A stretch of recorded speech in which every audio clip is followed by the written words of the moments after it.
Welcome everyone to the 7th Annual Reaud Excellence in Education Awards Gala. My name is John Stevens. I am your Criminal District Court Judge, and I'm very proud to serve for you. I always find it interesting that the Beaumont Foundation feels compelled to bring the Criminal District Court Judge to preside. I'll keep my eye on everyone.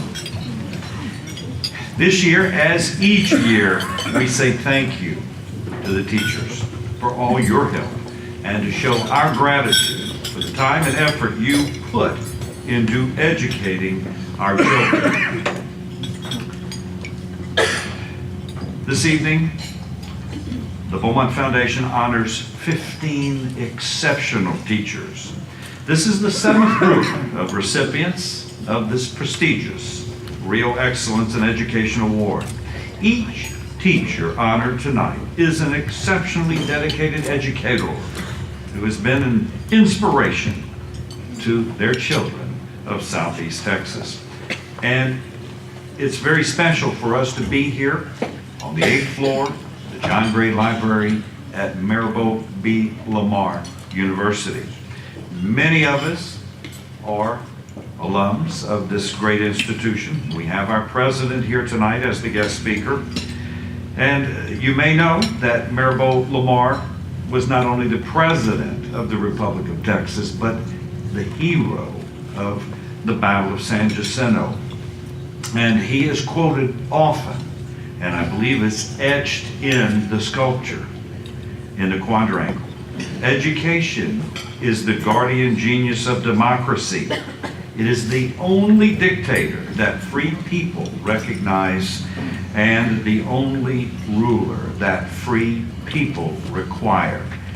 What a great night to celebrate educators and education.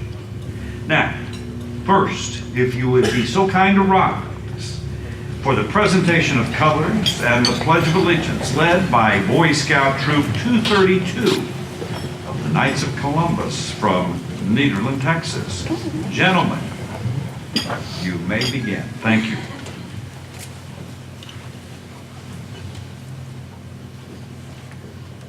Color guard attention. Color guard forward march.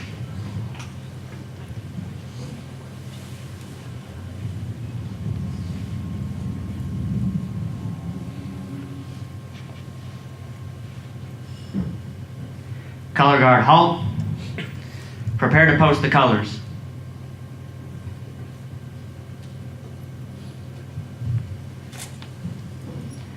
Post the colors. Will you please join me in the Pledge of Allegiance? I pledge allegiance to the flag of the United States of America and to the republic for which it stands, one nation, under God, indivisible, with liberty and justice for all. Will you please join me in the Texas Pledge? Honor the Texas flag. I pledge allegiance to thee, Texas, one state, under God, one and indivisible. Color guard return to post.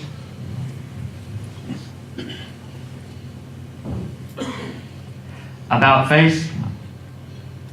Color guard forward march.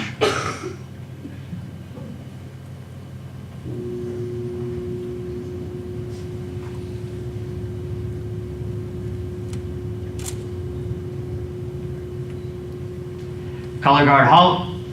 About face. Color guard at ease. Audience at ease. Thank you very much. Good job. Please remain seated, sorry. And I'm going to ask my good friend, Dr. John Adolph, to please come forward and lead us in the invocation.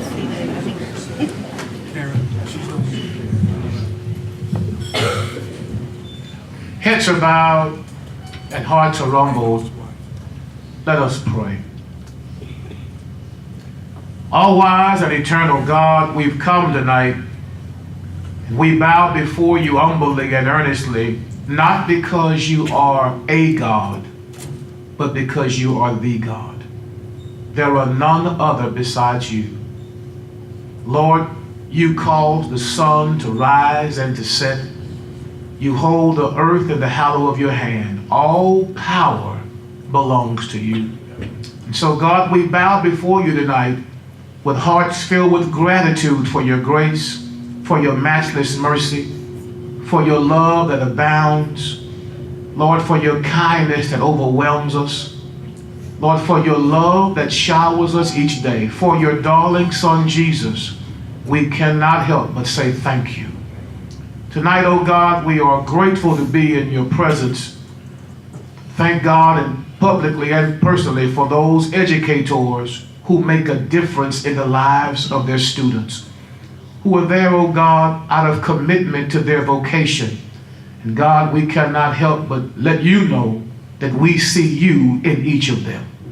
Thank you tonight, oh God, for the Reaud Foundation, for Mr. Wayne Reaud, and for his gracious and gratuitous giving, for all that he does for others who may not ever meet him or shake his hand, to influence, empower, enlighten, and strengthen them along the way. We say thank you for him. Hold his health and his strength, oh God, in your magnificent hand. Bless our food, our fellowship tonight. Allow what's done here to be pleasing in your sight. And if you are pleased, we can't help but be happy about the outcome. It is in the name of Christ Jesus, our Lord, we ask it all. Amen. Amen. And now, please be seated. Okay, stand up. No, again, thank you, Scouts. Great job as always. Boy Scout Troop 232 from Nederland, Texas.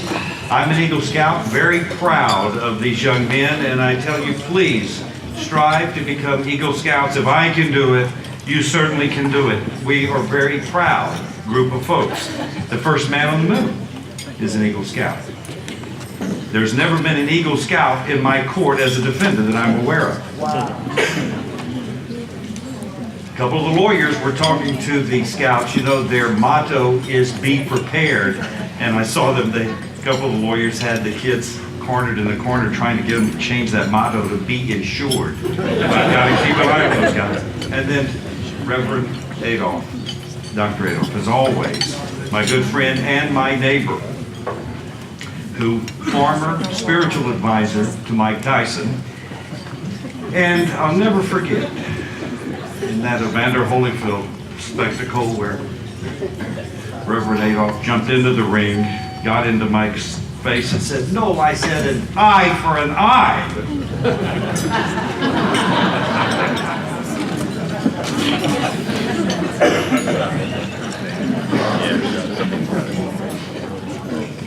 All right, we have some wonderful music tonight, and please enjoy this wonderful meal.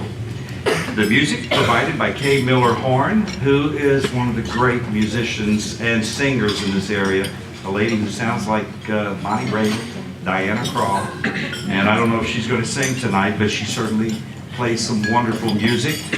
Please enjoy this meal, enjoy the music, and we have some wonderful awards and ceremonies, and we have special people to honor. Again, thank you very much for being here tonight.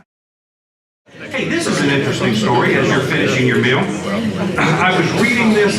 Do you remember reading about the story from Roswell, New Mexico? 1947. Early in 1947, several witnesses claimed that a UFO with 5 aliens aboard crashed on a ranch outside of Roswell. You've probably heard about it, read about it. Many of you have probably driven through Roswell, New Mexico. Well, many believe the truth about it has been covered up by the government. I worked for the federal government for 20 years, so I believe it. You may not know that about 9 months after that incident occurred, later in 47, the following people were born: George W. Bush, Dick Cheney, Donald Rumsfeld, Bill O'Reilly, Karl Rove, Dan Quayle, as well as Al Gore, Hillary Clinton, Bill Clinton, Howard Dean, Nancy Pelosi, and Barbara Boxer. Isn't that interesting? Bob Wortham is here, the former United States Attorney, District Judge, now Criminal District Court Judge. When's your birthday? It was the code on the. Karen, what is his birthday? 9/8/47. 9/8/47. I rest my peace. Yeah, that's cleared up a lot of questions. Johnny, Bob always talks, he goes, I'm the first generation of my family born without a tail. I don't know what that means, but I don't know if I like that at all. What were you saying? 9/8. Wayne Reaud, September 47? You've always told me you were born like in 60 or something.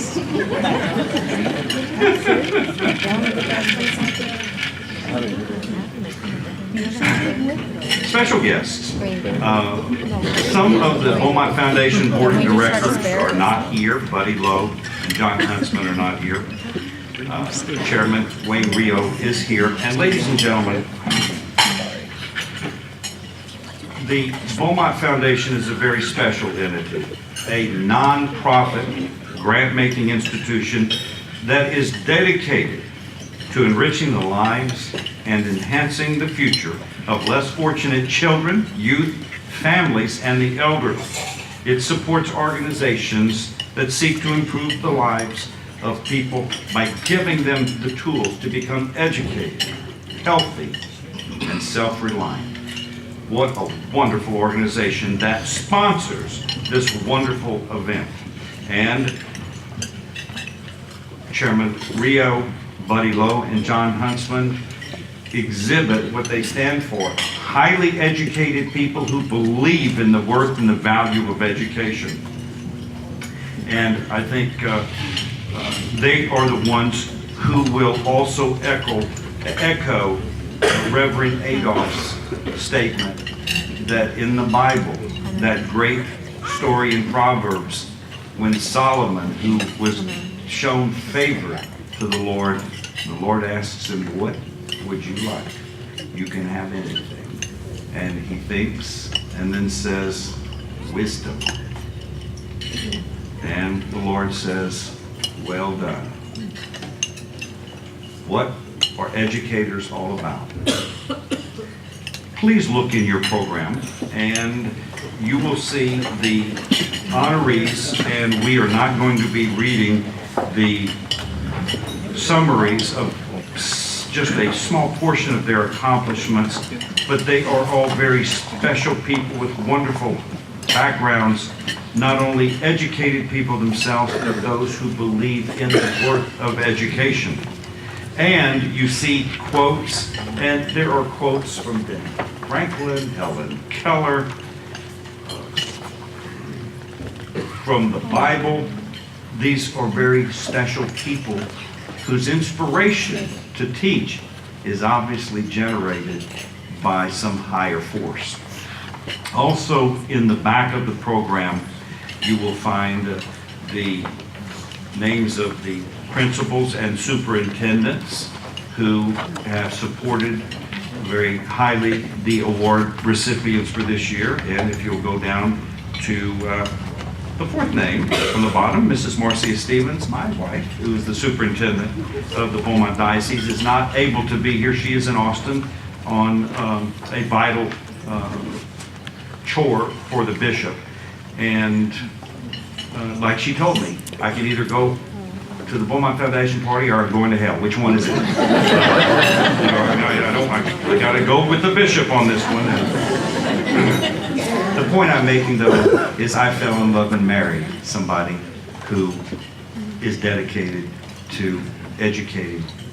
And these educators tonight, who you will see, along with the past award recipients, are what we always call the best of the best. This is the Hall of Fame for teaching. You know, there's so much that has changed since we have been around.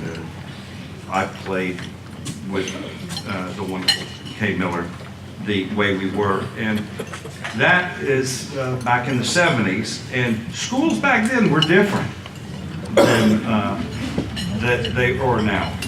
as I always say, schools aren't what they used to be and never was. Anyway, were something. But I'm always corrected on that. But it has evolved. And television, my wife's biggest nemesis on education, she believes in what Groucho Marx says. I find television to be very educational. Every time someone turns one on, I go in the other room and read a book. I think that's one way to do it. But the folks who are special guests here, along with the Beaumont Foundation Board of Directors who support the goals and ideals of the Beaumont Foundation, include some of the VIPs here, including Judge Gerald Edens, Judge Kent Walston, and my good friend Bob Wortham, the Criminal District Attorney, and John Reaud is also here.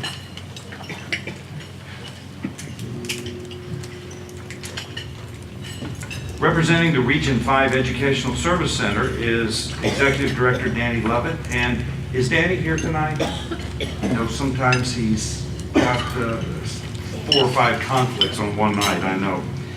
We would like to recognize the principals, superintendents, and other administrators of our honorees. And please note, your names are listed in the back of the program, but please stand at this time so we can recognize you and thank you for your support. The principals, superintendents,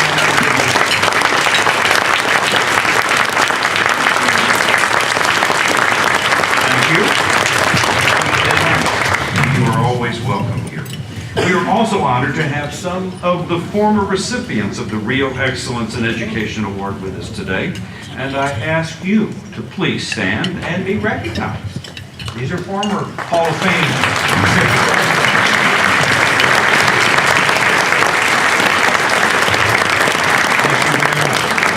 They just look smart.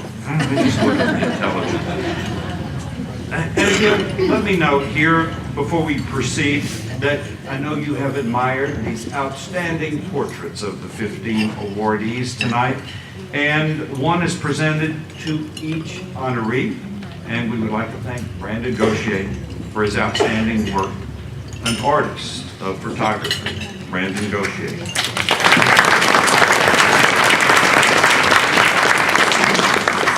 And again, thank you, Kay Miller-Harn, for your wonderful talents at the piano and covering for my noise.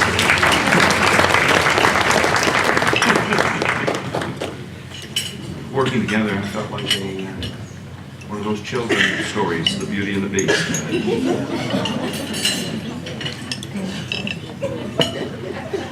Also, very special participants with the Beaumont Foundation, and I always admire their work, and that is the main staff members, including Frank Newton, who is going to be introducing our guest speaker, and Dr. Newton is former Dean of Texas Tech Law School. Ed Keller, who is the Chief Operating Officer, former FBI agent, and when I was an Assistant U.S. Attorney, worked some incredible, great cases that we were able to prosecute because of his vigor and talents. And Rob Kraft is also here, General Counsel, a UT alumnus and South Texas School of Law graduate. Carol Edens, Director of Grants, who's a graduate of Texas Tech. And Hannah Ward is the Senior Executive Assistant. And these people, again, people put together by Mr. Reaud and Mr. Newton, who are dedicated to the belief that education is the key for success. Now, I'm going to ask my good friend, Frank Newton, to come on up and introduce Dr. Kenneth Evans, the president of Lamar University, our good friend and a wonderful leader. Thank you.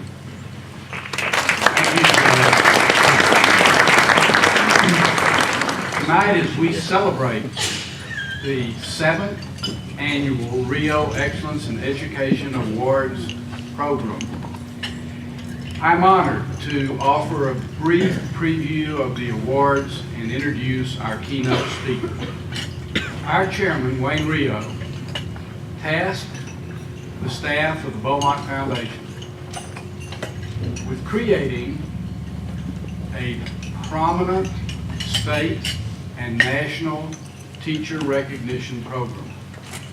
Chairman Reaud is himself a product of local schools, and he remembers with great specificity the teachers who provided instrumental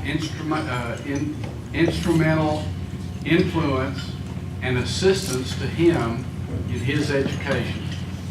He wanted us to create a program to honor teachers who were committed to helping build students' minds and students' characters. Thus, the teachers that we honor tonight are the heads of their groups in providing instruction as to math, science, history, literature, the arts, and also providing training in strength of character.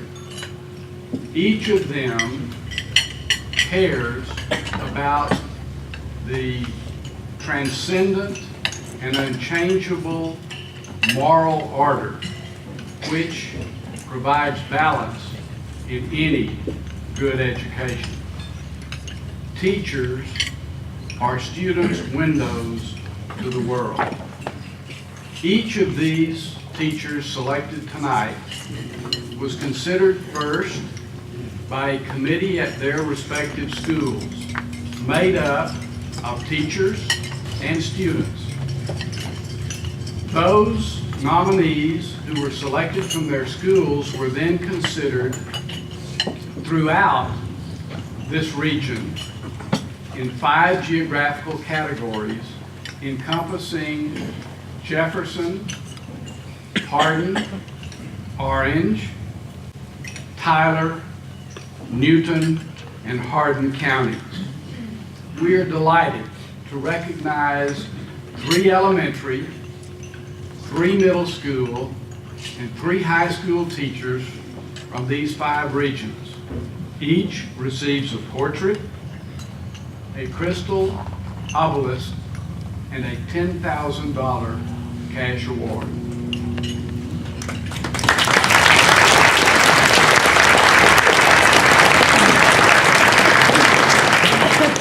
Our keynote speaker tonight, to help us recognize these outstanding teachers, is Dr. Kenneth Evans. Dr. Evans serves as president of Lamar University. He received his BA from the University of California, Davis, his master's degree from California State University in Sacramento, and his PhD from the University of Colorado. Dr. Davis is an active researcher and writer in addition to serving as an administrator. His fields, the marketing field and business education community, recognize the work he has done on a nationwide basis. In fact, this coming summer, he will receive the Lifetime Achievement Award from the American Marketing Association. During the less than 2 years he has been at Lamar, he has assembled a widely acclaimed leadership team and completed a strategic plan to transform Lamar as it sets out to invent the future. Please help us welcome Dr. Kenneth Evans.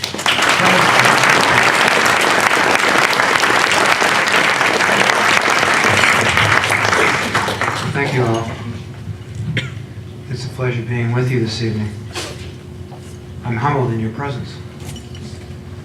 What a room of, what an assembly of truly exceptional leaders. In fact, actually, my intention tonight is to speak exactly to that, to the notion of leadership.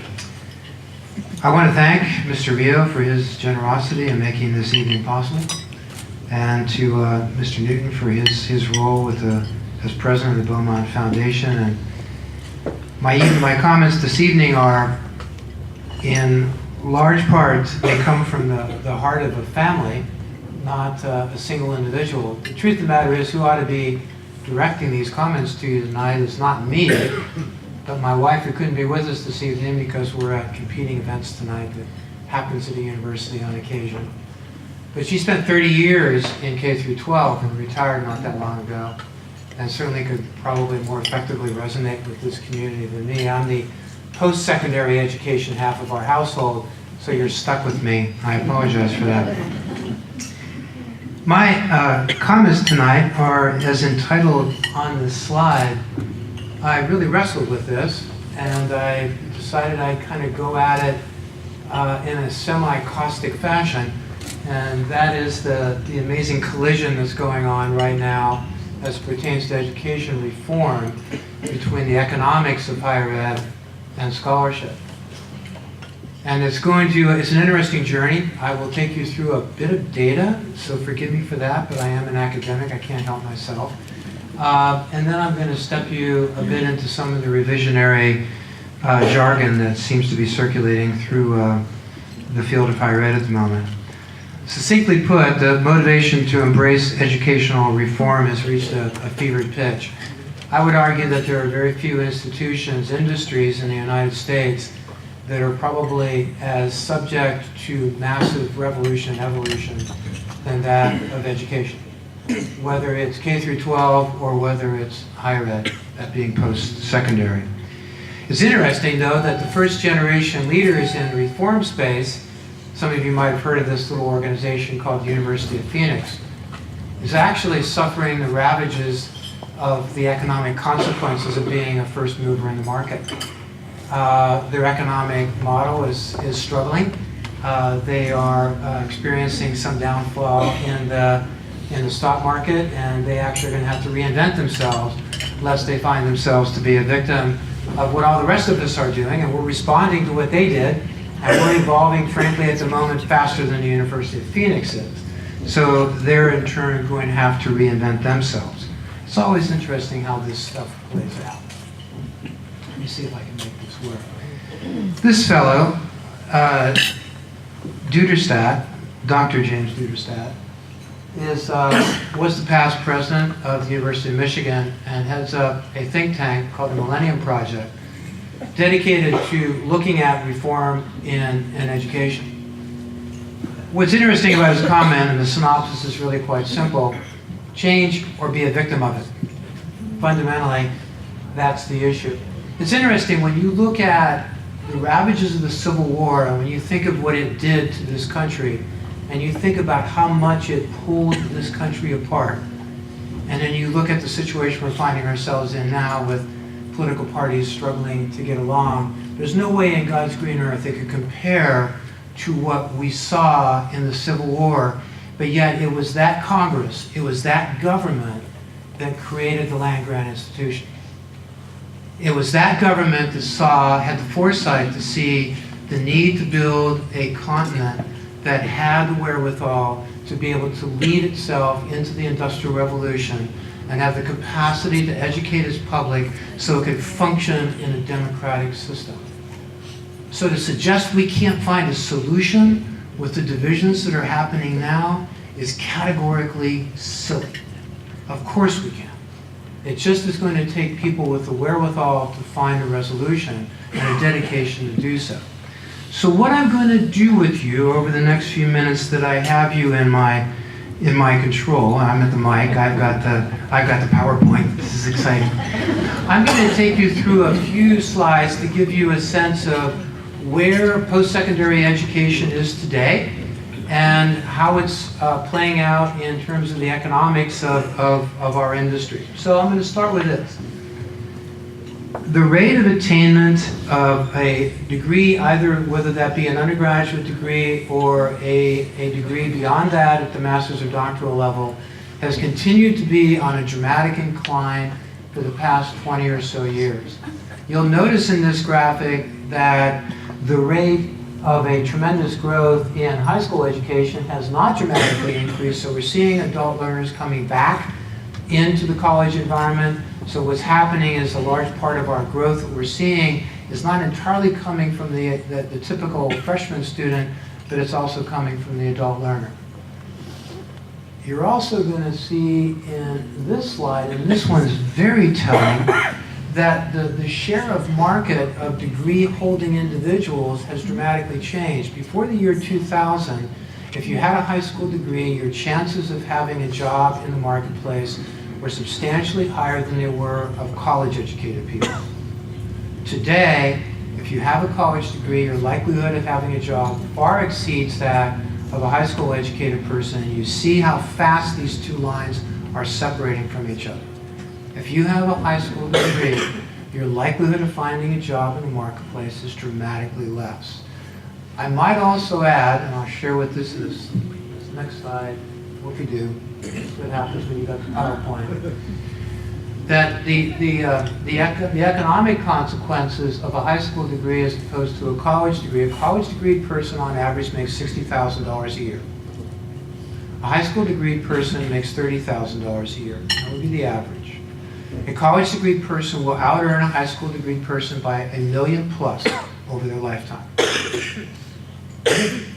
Those are statistics. That's the real deal. That's the raw data. This one's more telling.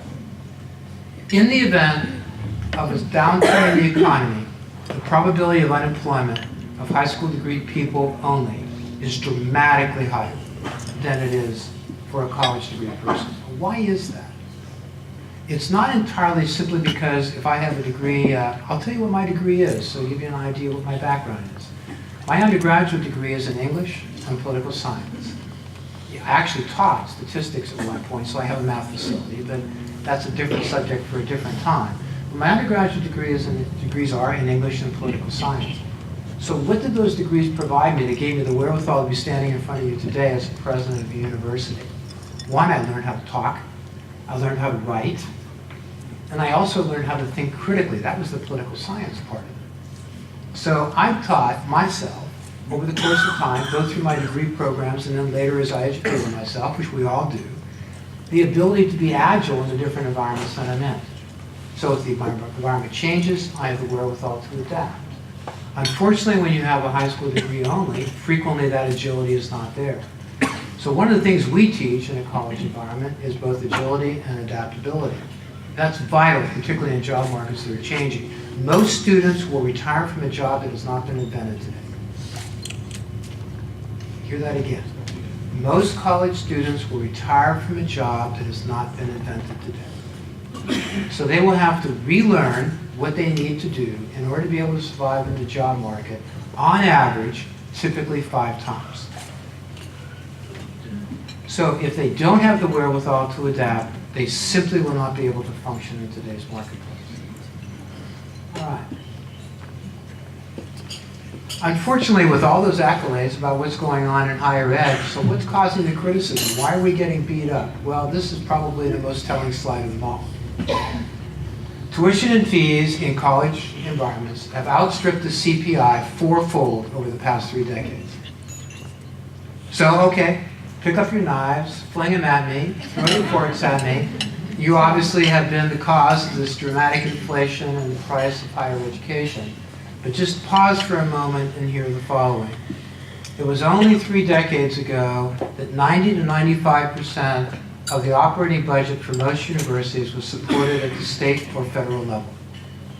Today, the operating budget at Oklahoma, which preceded my employment here, my operating budget for the College of Business, which I was the dean, was 20% supported by the state, and the rest of it we found on our own, either off of tuition and fees, development efforts, that means giving or other sources of income.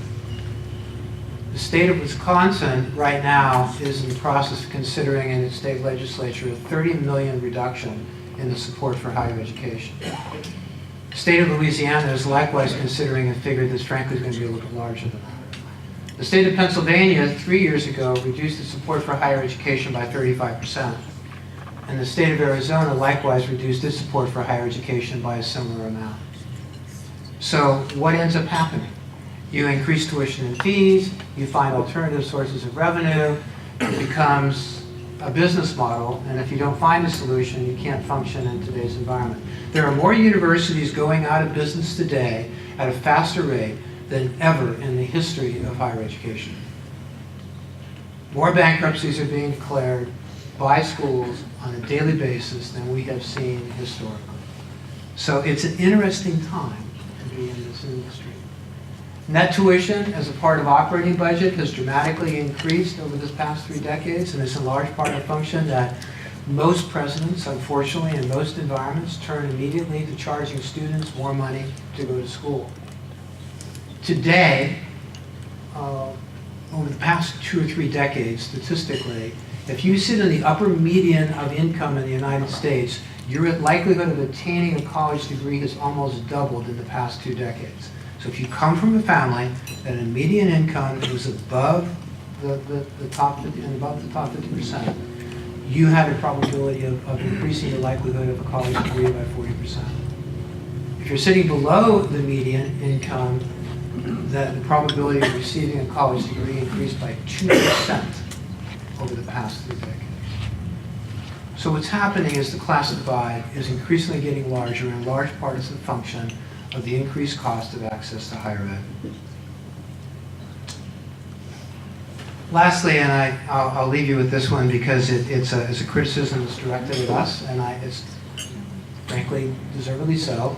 Our cost of managerial talent has outstripped the marketplace. So I'm paying more for managerial talent in universities than the rest of the market is. And why is that happening? Because I'm hiring managerial talent to help me in student recruiting and in development and all the jobs that typically universities don't hire people in. And so the cost of that talent is dramatically higher than what I typically hired people to do. So the net result is the competitive arena for those people is dramatically getting bid up in the marketplace. And that's the reason why our cost structure in employees has increased dramatically. I'm sorry, there's one last slide. Well, the good news is that enrollments are anticipated to dramatically increase in higher ed over the next few years, probably the next decade to decade and a half. I'm going to tell you that the vast majority of that growth is not going to come out of high schools. The vast majority of that growth is going to come out of adult learners who are coming back to institutions. Educating people in place is a big part of what's going to happen in higher ed over the next few decades. And in large part, that means online or distance learning or something like that.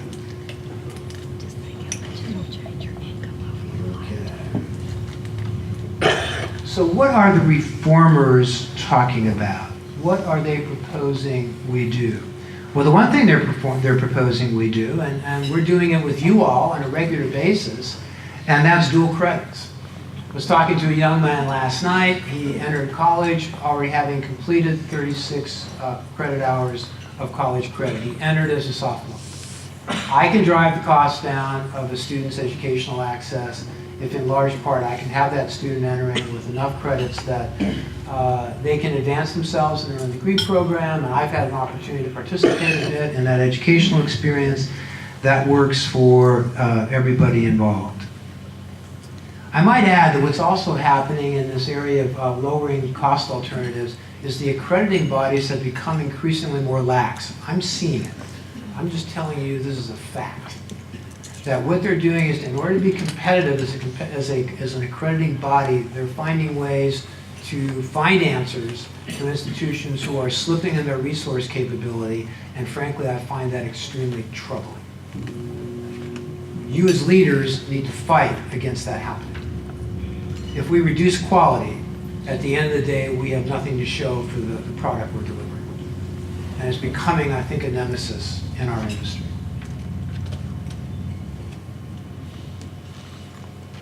Okay. A number of proposed solutions have been advanced. One of them is cutting programs out. We just had somebody go after our master's degree in history at Lamar out of the state level. We had a dance program that we lost because we didn't have a large enough enrollment in it. We've had people say that we ought to rethink what we're doing with English and political science and a variety of other programs because there aren't immediate job placement opportunities for those students. They look to engineering and they look to business and they look to nursing and they say, well, there's immediate opportunities for placement. We can see a return on investment for that student. And I would only suggest to you that once those programs are lost, the opportunity to replace them is extremely difficult. The moral hazard of what's happening right now in the metrics we're applying to higher education are extremely frightening. So when you say to somebody, if you get a degree and you can find a job that starts $80,000, right now, our chemical engineering students, I'm telling you this right now, are starting at $80,000 a year. Some of them are getting signing bonuses. When I was at Oklahoma, we had students that were starting as they were landmen, they were people that negotiated for property rights for the oil and gas industries that are upstream. They were starting at undergraduate students now, mind you. They were starting at $100,000 a year plus a $20,000 signing bonus. That's nuts. That's absolutely nuts. You know, English majors were maybe starting at, 21, 22 in a teaching job at that time, maybe a little bit better. But the reality is, if we find ourselves becoming an institution that's a production mill and it's only dedicated to the preparation of people that directly go into industry, the consequences of what that means for higher education are devastating. And you are the people in this room who have the wherewithal to make that change. And I would ask you to rally yourselves around that, because at the end of the day, the consequences, in my opinion, are, and I think many of the people in this room are dire. What we do. What's fascinating is one of the proposed solutions to the changes in higher ed is to become more entrepreneurial. We have universities across the country that are putting entrepreneurship programs in place, and we're competing for entrepreneurial faculty. And I'm going to tell you right now that some of the entrepreneurship faculty that I was competing for at the University of Oklahoma, these are faculty now, mind you. Just want to give you a sense of what the price point was. Those faculty were going for $500,000 a year. And that was the price point. So that market has become categorically crazy. So everybody wants to have an entrepreneurship program. The irony is universities aren't entrepreneurial. They aren't able to look at themselves critically, reinvent themselves, and find ways to do their job in a different fashion than the way they're doing it now. A profile of Lamar, if you will, permit me for a second. This was a university that was ravaged by 2 hurricanes virtually back to back, which immediately then followed a devastating economy that had dire consequences from the standpoint of state support. I stand in front of you now as president of a university of 15,000 students. We were at about 7,000 or 8,000 following that hurricane. We have 6,000 students online. We are the largest provider of master's degree product in educational leadership and ed counseling of any institution in the state. Our pass rate on ed administration and ed leadership is at 10% higher than anybody else who sits for the principal certification exam in the state of Texas. I'm telling you, anybody, whether you take your curriculum face-to-face or not. And we sit at 5% higher than anybody who sits for the superintendent exam. Anybody. So to say to me that online education or educating people in place is a compromise in educational quality, my first response is, that's just categorically silly. And my second response is, read my lips. The data talk, the data walk. We are demonstrating empirically that these things work. We are an institution of access. We have probably one of the largest number of first-generation students of any institution in the state of Texas. I am a first-generation student. Those of you in this room who are a first-generation student will know exactly what I'm talking about. When I went home from school at UC Davis, I was in the quarter system, and it was coming at me at light speed. I had no idea what I got myself into. Frankly, I really didn't want to go to college. My dad said, you're going to college whether you like it or not. So I went. So I came home and my parents, for Thanksgiving, and I'm not doing anything. I'm going out, hanging out, playing some ball, doing my usual stuff. My parents never asked me, did you have a term paper? Do you have tests coming up? They had no idea what I was doing in college. They had no concept of what was happening on the other side of my life. Students who have had parents who have gone through college know how to provide them that mentorship and guidance. Our job at Lamar then becomes providing that student that mentorship. We're the ones who hold their hands. We're the ones who help them navigate through that experience. That's our job. And we accept it and embrace it.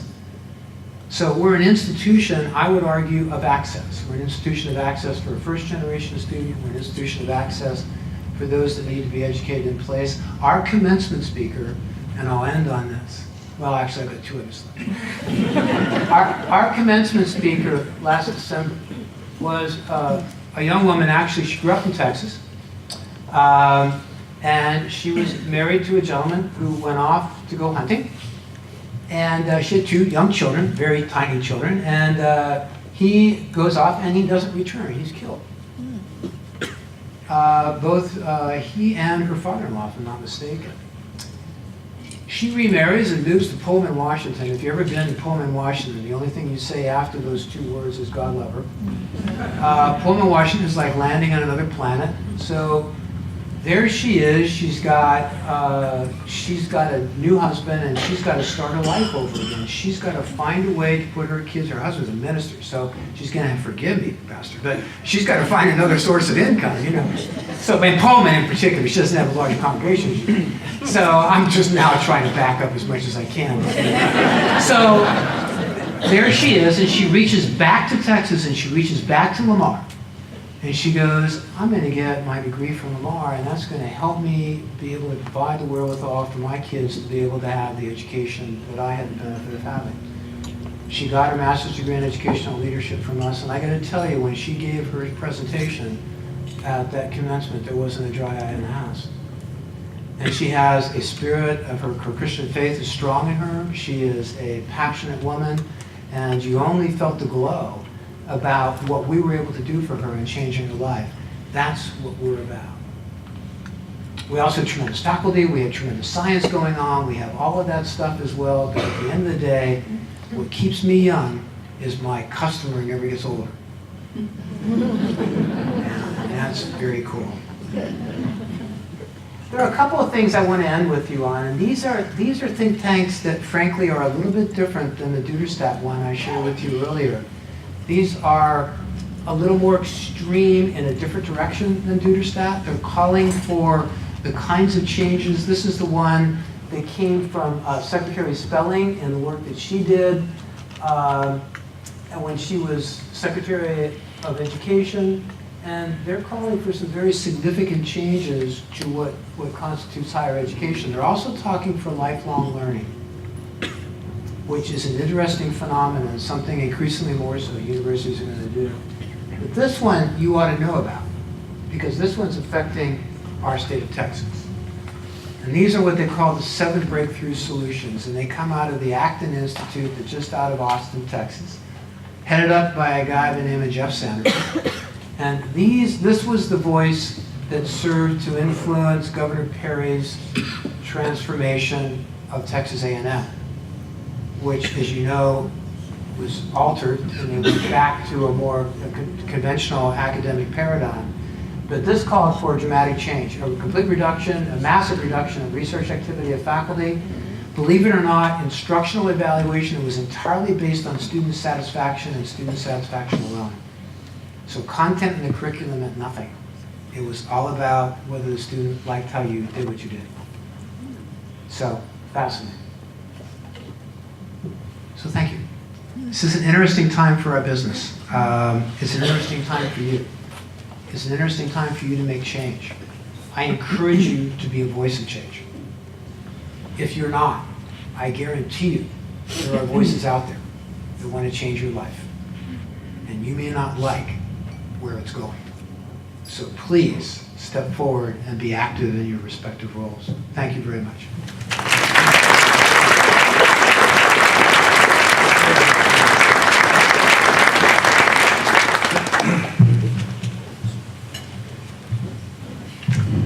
Thank you, Dr. Evans. And you know why we call him Mr. Comedy. A couple of points, and we laugh together because he's a very funny man, but he had some very serious issues. What I gather, I think we all see clearly, the cost of education is high. The cost of ignorance is higher. We're going to have to pay for it. We're going to have to figure it out. I hope the time never comes, Doctor, and thank you for fighting for this, where we lose liberal arts. I know you're an English major, political science and history. When you take those out, to me, it is really indicative of the problems we're having in the education system. We devote so much time for the passing of a test. And once that is done, then how do they use that discovery, that imagination, that historical knowledge to move forward for progress? I don't know. But the points that Dr. Evans makes are very important, and you have our wholehearted support. And thank you for coming and leading this institution, because I know a lot of people want you to lead, because you're not only an educated man, but a very good, decent man and a wonderful leader. Here's one interesting point. All of us, many of us, remember 1969 Apollo 11, when man first stepped on the moon. We have not gone 1 inch past. You can add them up, 31 plus 14. Whereas A&M, that's almost 50, they'd say. You know, I got them. I love them. My went to the University of Texas, and my daughter went to Texas A&M. You know, they say there are 3 types of mathematicians at Texas A&M: those who can count and those who can't.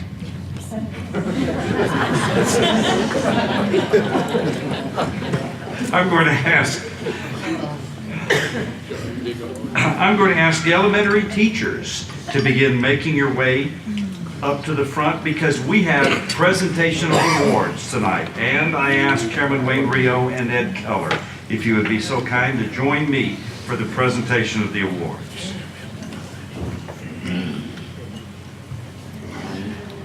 Carol, what we'll do is, I guess they'll come here, and then do they get to my left? They will go for more photos.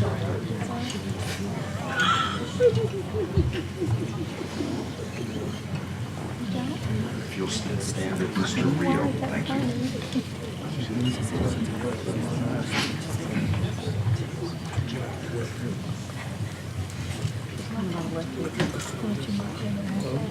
Our first honoree is Cynthia Burton. You're the lucky lady. Reading and Social Studies teacher at Orangeville Elementary.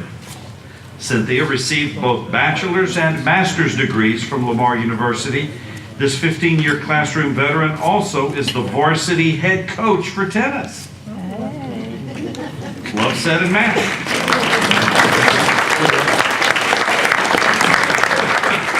And she says they're undefeated this year. Tara Robinson. Tara? This kindergarten teacher at China Elementary has 13 years teaching experience. Tara holds a bachelor's in elementary education degree from Lamar and a master's in education administration from Tarleton University. I think that's in Stephenville. She is often seen at soccer, baseball, and softball games cheering on her students. Tara Robinson, congratulations.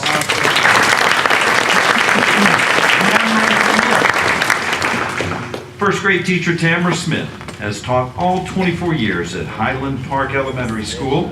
This Lamar graduate has a heart for struggling students and searches for ways to meet their special needs. You know, thank you, Tamara. Speaking that quote about you, I finally remember this saying that there is nothing about a caterpillar that hints that it will become a butterfly. She is able to pull progress and success from students who may be bobbing in the sea. And congratulations. And all of these wonderful people are similar in their success stories. Next, John Fitzgerald Williams. Adaptive Behavior Unit teacher. John Williams holds 2 degrees from Dr. Evans, Lamar University. He teaches elementary students of all ages at Blanchette Elementary, making positive impacts on their lives through structure and a firm fair hand. His 22 years experience brought much success to his students. John Fitzgerald Williams, congratulations. Susan Wright.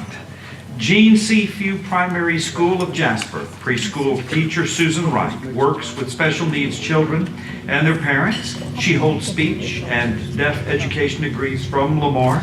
She has 30 years experience blessing the lives of countless children. Susan Wright. Middle school teachers, please come forward. Thank you. I'm coming up with my camera. Can we use it?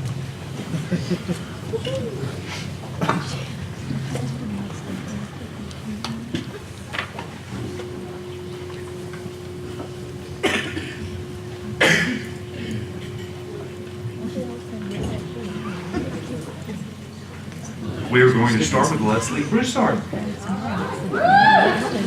Oh, that's an A&M's cheer.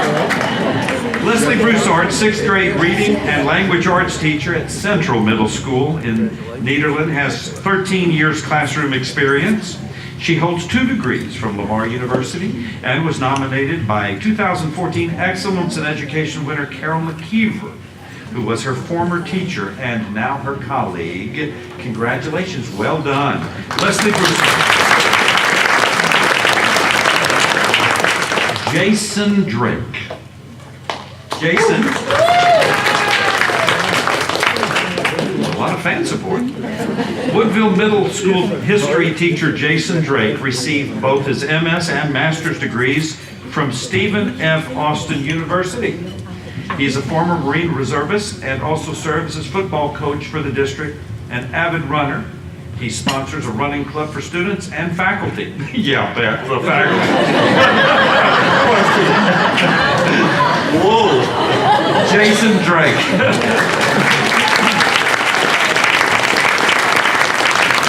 And the faculty is always talking to you about that club. Jacob Jett. The 7th grade English teacher, and Jacob has 7 years in the classroom. This Lamar graduate is also the department chair at Marshall Middle School. He frequently is called on to present at district-wide staff developments, sharing successful teaching strategies. Jacob Jett, a great English teacher.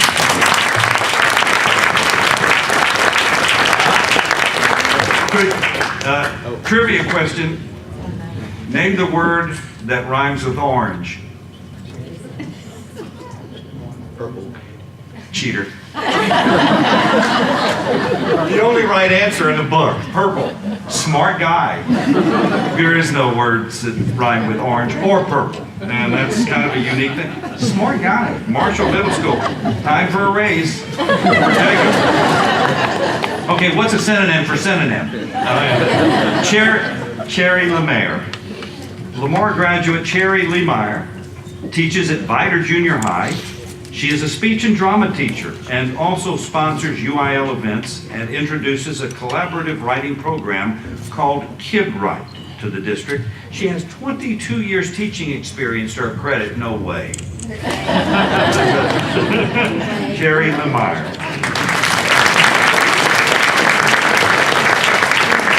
And is Daphne? Yes, Daphne Therese McIntyre. St. Mary's School science teacher Daphne McIntyre uses projects and labs to inspire 8th graders, many of whom were formerly her students in elementary school. A Lamar graduate, she has taught for 8 years. And my wife says, tell you hello. She's very proud of you. Daphne McIntyre.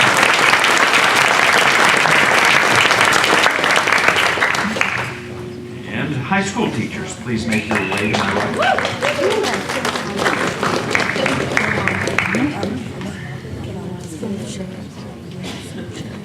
I've heard this saying is pretty neat. This is something that I believe these educators believe in. I've heard this saying, if you want to build a ship, inspire people first to sail the sea.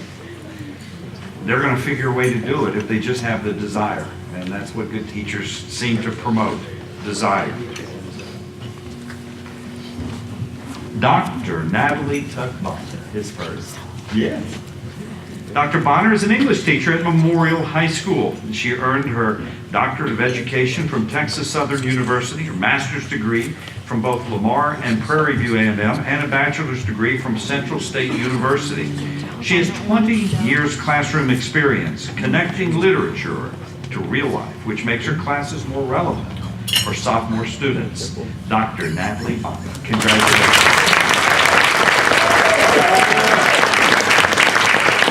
Mary Ellen Jacobs. West Orange Star High School journalism teacher Mary Ellen Jacobs is also a proud West Orange Star graduate. She's taught for 22 years, a Lamar graduate. The school's newspaper and yearbook are consistent award winners because of your influence. Thank you and congratulations.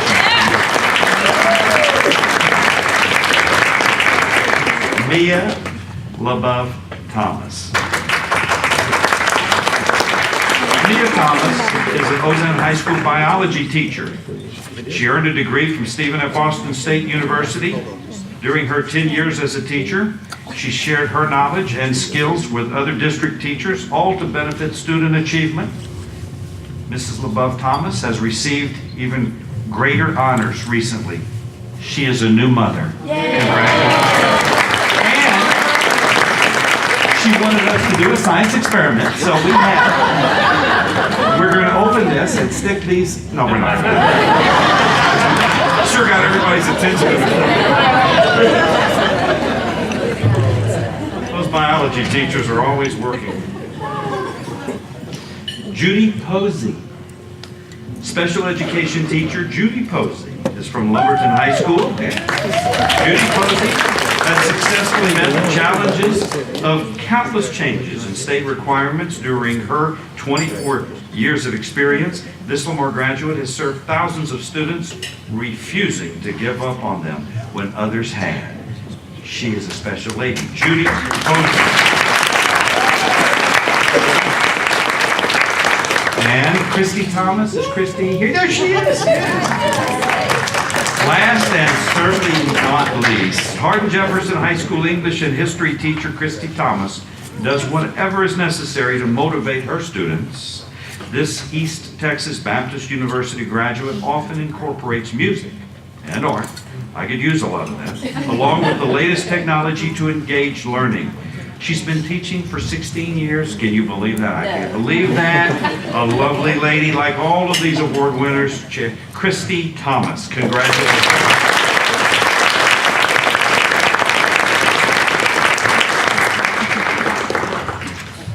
And Wayne, are you going to take a picture now? Or no, you're going to wait? All right. We are going to now turn this over to my good friend, Mr. Reaud, who is the president of not only the Reaud Foundation, but also the Beaumont Foundation, and is one of the most generous persons you will ever meet, who is dedicated for the ideals that this foundation stands for, and that is the quality of life and the betterment for all people. Mr. Wayne Reaud.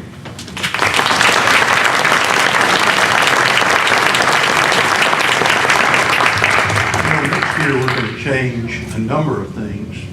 If you go on television and watch award presentations, the guy that gets to present the awards always got some good-looking woman standing there helping him. I'm going to yell her. I have a cough drop in my mouth. Y'all excuse me. I had to put it in there because I didn't want to cough my way through this. I thank you all for being here. It's every year of the things that we at the Beaumont Foundation get to do to benefit folks and change lives. This is my most favorite one, and it's because what you all do to help our future, because our children are our future. And I look at my own life and I realize that there were a handful of teachers that touched me starting in the first grade through college that made a difference in my life. And when I came up with the idea that we ought to honor teachers with this program, I thought I was honoring those teachers that had blessed me. And I was and I am. But 2 years ago, my brother and I lost our mother. And as I was preparing funeral remarks for her, I realized that my first and my best teacher was my mama. And there rarely was a day when she did not tell John and I about her Jesus and his majesty and his love. She taught me that meaningful and productive lives must encompass more than mere self-interest. She taught me that those of us who are privileged to enjoy prosperity have a moral obligation to help those who are less fortunate than us. I hope that you all will teach your children in the future that truly a meaningful and productive life must encompass more than our mere self-interest. It's not about greed. It's not about how much money we make. It's about the lives we touch. And the lives we touch about the lives that they touch. When I was at Lamar, I was a struggling kid financially. I made great grades, thank God. But I financially struggled. I always worked. And there was an employee of Lamar who knew that I might have to drop out of school for a semester and offered me a job as the first dorm mother in the history of Lamar. Up to that point in time, you were a little old silver-headed or gray-haired lady, and you weren't a student. And I got the grand total of $125 a month and free room and board. You'd have thought I was a millionaire. And when I went to that gentleman, and I said, I don't know how to thank you. He said, well, don't embarrass me because you're the first kid that ever had this job. I said, yes, sir, I won't embarrass you, but what do I do? And he said, I want you, when you grow up, I want you to do for some student what I did for you. I want you to help them. Boy, I thought, right now I can barely help myself. In 1978 or 9, my father, my brother and I started sending kids to Lamar. I told my dear friend John Adolph about this several years ago, and he looked at me like I was making it up. In 1978 or 79, I could send a kid to Lamar for a whole semester for $500. That was books and tuition with a little money left over. Wow. And so today I just talked to Dr. Evans, and he said it costs $8,000+ a year to send somebody to Lamar. That's 8 times as much. I don't know how kids do it today. If you don't have a rich daddy, or if you don't, no, seriously, or if you don't, make straight A's, how do ordinary people send their kids to school? And I don't have the answer, but I know we need to create more jobs in this country. You know, we look at the problems. If I see a lady nodding her head, God bless her. If we look at the problems in Baltimore, if you look at the problems in Ferguson, the real issue is about employment. You got half the town that's unemployed. What are we going to do about that? If you can't put people to work, what are they going to do? Not everybody's going to go to church every morning. Okay, we've got to figure out a way to get people to go back to work, and we need to hold politicians, whatever party you're in. We need to hold them accountable. It's not enough to say, oh yeah, if you elect me, I'm going to create a job. Because if everybody that said that got elected, there wouldn't be any unemployment today in this country. Everybody would be working. We have to create jobs. And if you want to have a job, you create one, then you guys got to educate the kids to do it. You simply, y'all are the best and the brightest. I mean, I'm so proud of all of you, even though I don't know you. I've read, file after file about your application. We've got schools in our community where kids graduate from high school and they can't read or write. Is that the kids' problem, or is it our problem? You see, teachers like you all won't stand for that. The kids that you teach can read and write when they get out of your class. How can we expect those kids to have a future if they can't read and write and do math when they get out of high school? I looked at Dr. Evans' statistic about, everybody's got to go to college today to make a living. Maybe that's the reason. Maybe that's the reason is kids get out of high school today and they can't really be competitive. So what you got to do is you got to have another level where you weed them out. Let's make them go to college, and then let's make them go to graduate school. My kids have gotten masters from the University of Pennsylvania. They've got law degrees, and they're privileged. They're blessed. I thank God for my kids. But how do you get a job today and go out in the real world and compete if you don't have a first-class education? I got a good education at Lamar. It was Lamar Tech in those days, and I thank God every day for the blessings of my life. Lamar can give people an education. I was told tonight that of the 15 recipients, only 2 of them didn't go to Lamar. 3? Isn't that terrific? I mean, that's really terrific. I want you all to know I appreciate you.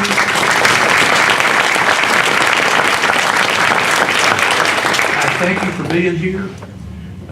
You are truly my heroes. If there's anything I can do to help you, please let me know. God bless you all.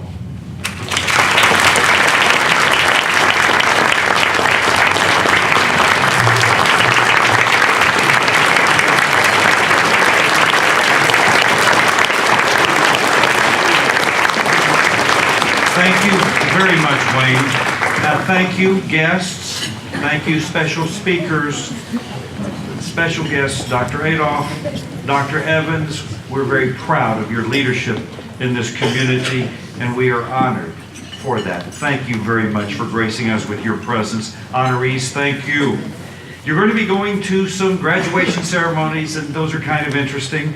And I always find it interesting where everybody is dressed up the same, and the speaker's begging everyone, you're going to have to rely on your individuality in spite of everybody's dressed up. Steve Jobs once stated at the Stanford graduation, your time is limited. Don't waste it living someone else's life. Don't let the noises of others' opinions drown out your inner voice. Let me leave you with this prayer that was uttered by John F. Kennedy in his inauguration speech. It's the end of it. Most people think the end of his speech is ask not what your country can do for you, but ask what you can do for your country. It is not. There is another paragraph, and it was very special, especially inspired. With a good conscience as our only true reward and history as the judge of our deeds, let us all go forth and lead this land we love, asking for God's blessing and his guidance, but always remembering that here on earth, God's work is truly by and through each of us. Congratulations, honorees, and we hope to see you next year. Good night.